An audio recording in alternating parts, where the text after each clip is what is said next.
Nandito tayo ngayon, point kung saan nag-meet yung Netherlands tsaka yung Belgium. Kaya punta tayong boundary.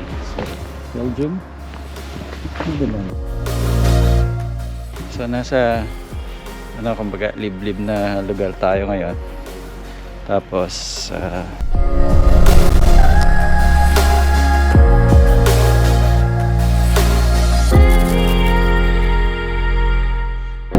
yun guys. So nandito tayo ngayon sa lapit sa border between Belgium and Netherlands. So interestingly, may isang lugar dito, dati daw siyang monasteryo. Ngayon nagbubrew sila ng beer dito ayon sa mga local. So dalawa na lang yata yung naiwan na mga monk dito dahil lahat matanda na, they're like 80 years old. So try na natin yung beer nila.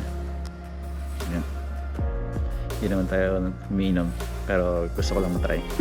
It's a nice place, weather is cool. We're waiting for our food.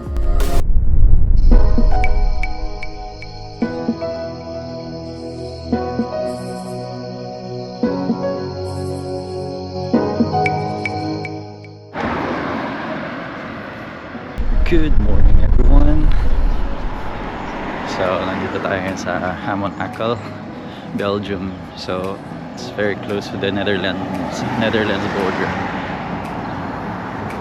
So we're here for like a short course. Yeah, we're just strolling to go to the education center.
guys, may pit stop din pala rito.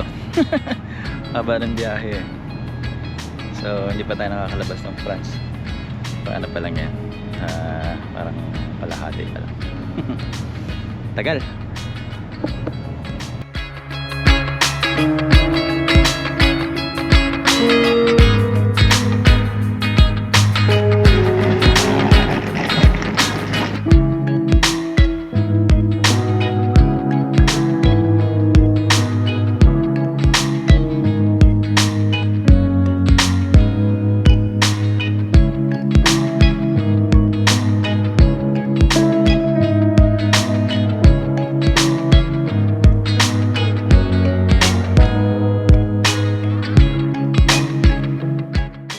It's quite steep.